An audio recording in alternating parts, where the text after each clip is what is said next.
Mi nombre es Jefferson Eduardo Escobar Pérez, estudiante de la Escuela Nacional de Agricultura Roberto Quiñones. Explicaré el estudio de la cuenca hidrográfica del río Talnique, desarrollado en la asignatura Manejo de Cuencas. Iré describiendo cada uno de los mapas y cuadros que conforman el análisis de la cuenca. Para comprender su morfometría, uso de la tierra, pendientes, tipos de suelo, zonas de recarga y las principales características ambientales del territorio.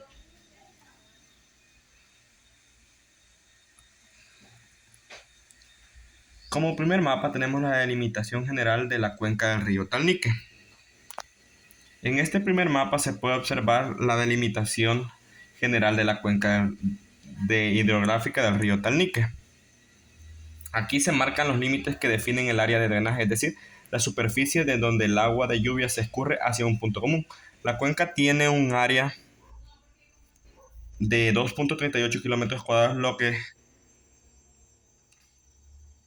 la clasifica como una cuenca pequeña. Su forma es alargada con una pendiente media de aproximadamente 13 grados, lo que permite un escurrimiento moderado y una buena infiltración. El flujo del agua se desplaza desde las partes más altas hacia el sur, donde finalmente converge en el cauce principal del río Talnique.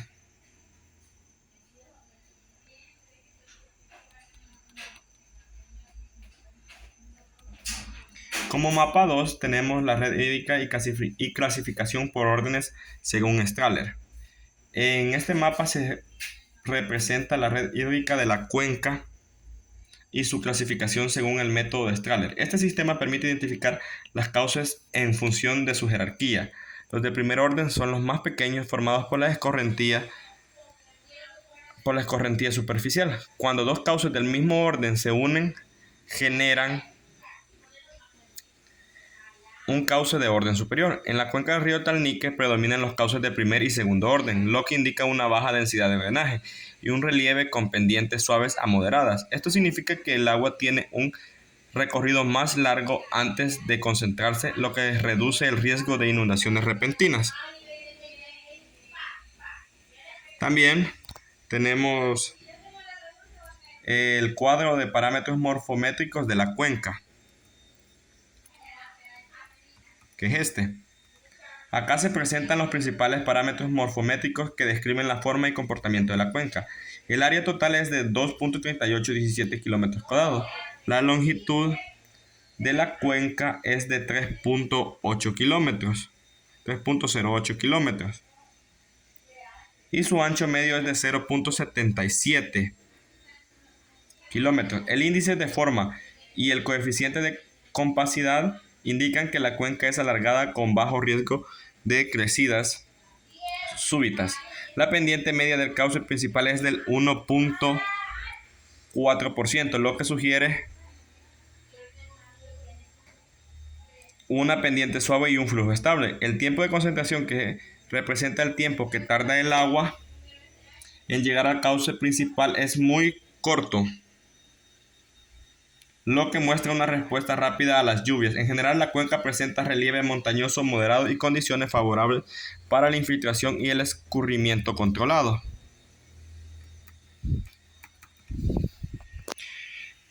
Como siguiente mapa está el uso actual de la tierra. Este mapa muestra el uso actual de la tierra dentro de la cuenca del río Talnique. Se observa que el café es el cultivo predominante, como podemos ver la coloración que tiene el cultivo de café, ocupando la mayor parte del área total. También aparecen otros cultivos como granos básicos, caña de azúcar, árboles frutales, zonas urbanas y áreas boscosas. En las partes altas y medias predominan los bosques caducifolios y siempreverdes, que ayudan a conservar el agua y evitar la erosión. En cambio, en las partes bajas se observan zonas urbanas y agrícolas intensivas, algunas de las cuales se ubican sobre terreno de alta pendiente, lo que puede provocar erosión y pérdida del suelo si no se manejan adecuadamente.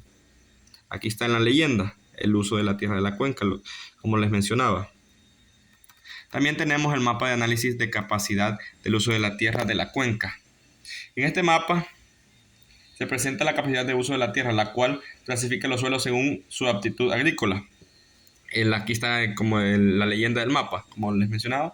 En la cuenca predominan las clases 6 y 7, que presentan limitaciones por pendiente o erosión. Por lo tanto, se recomiendan para cultivos permanentes como el cultivo de café o para reforestación. También existen áreas pequeñas de clases 2, 3 y 4 que pueden destinarse a agricultura intensiva o cultivos semipermanentes.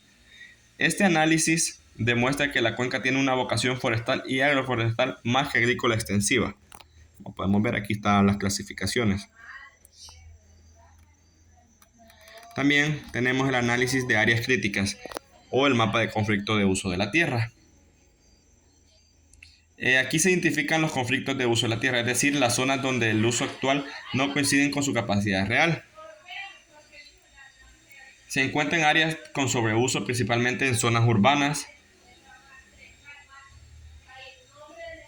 o agrícolas ubicadas sobre suelos de clase 6 y 7 que deberían tener cobertura forestal o ser utilizadas con prácticas conservacionistas. Este tipo de sobreuso genera erosión, pérdida de fertilidad, reducción de infiltración y aumento de escorrentía superficial.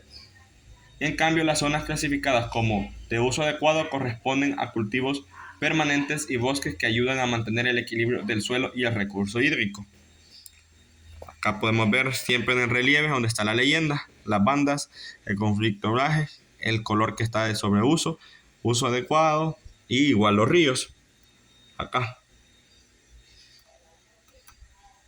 Y acá podemos ver también los cultivos, según la clase, el uso adecuado y las hectáreas.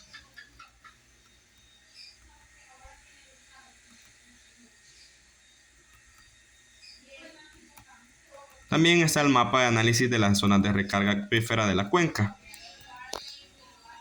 Aquí se observan las zonas de recarga acuífera de la cuenca. Estas son las áreas donde el agua de lluvia se infiltra del subsuelo y alimenta los acuíferos, garantizando el caudal base del río durante la estación seca. Las principales zonas de recarga se encuentran en las partes altas y medias de la cuenca, donde predominan suelos porosos y vegetación densa, principalmente cafetales y bosques. La protección de estas zonas es fundamental para mantener la disponibilidad de agua y evitar su degradación por urbanización o sobreuso. Acá podemos ver la recarga acuífera según el color. Ahí va la cantidad, va desde 210 hasta los 515.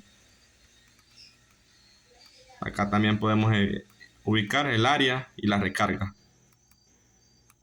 También tenemos el mapa de análisis de la pedología de la cuenca o tipos de suelos. Aquí se presentan los tipos de suelos identificados en la cuenca del río Talnique, donde podemos ver que predominan los andisoles, que son suelos de origen volcánico con textura franca, alta porosidad y buena retención de humedad, ideales para el cultivo de café. Por eso es que vemos que predomina el cultivo de café en la cuenca del río Talnique. También se observan suelos aluviales en las zonas más bajas, formados por sedimentos arrastrados por el agua, con textura arenosa y drenaje rápido, aunque con menor fertilidad. En general, la composición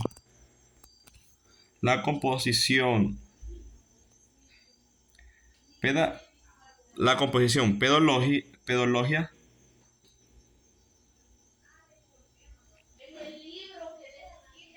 de la cuenca permite un manejo agrícola diversificado, pero requiere prácticas de conservación para mantener su productividad. Acá podemos ver la simbología y la clasificación de pedología o de los suelos, que son aluviales y andisoles. Igualmente aquí podemos ver en este cuadro y tenemos el mapa de análisis de la pendiente del porcentaje de la cuenca. Acá podemos ver los porcentajes según la coloración, donde podemos ver que va de 0 hasta un 60 o hasta un 167%. En este mapa se presentan las pendientes del terreno expresadas en porcentajes, como mencionaba. Las zonas de color más claro indican pendientes suaves entre 0 y 5%, mientras que los tonos más oscuros representan pendientes fuertes mayores al 30%. En la cuenca del río Talnique predominan pendientes entre 15% y 30%, consideradas fuertes, ubicadas principalmente en las partes altas y medias. Es la coloración que podemos ver. que predomina el color donde está el 15 al 30%. Estas áreas son más propensas a la erosión, por lo que se recomienda mantener cobertura vegetal permanente o cultivos en curvas de nivel. Las partes bajas presentan pendientes más suaves, aptas para cultivos agrícolas o asentamientos, siempre que se apliquen medidas de manejo sostenible.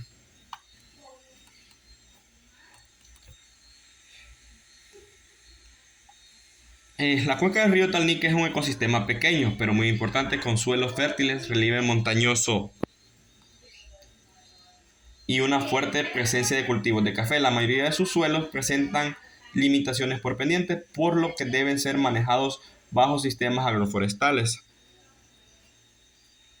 Existen zonas con sobreuso, especialmente urbanas, que deben ser controladas para evitar la erosión y pérdida de recursos hídricos. En este estudio permite comprender mejor la dinámica de la cuenca y promover su manejo sostenible, garantizando la conservación del agua, el suelo y la vegetación para las generaciones futuras. Y esto sería todo de lo que es lo de la cuenca del río Talnique.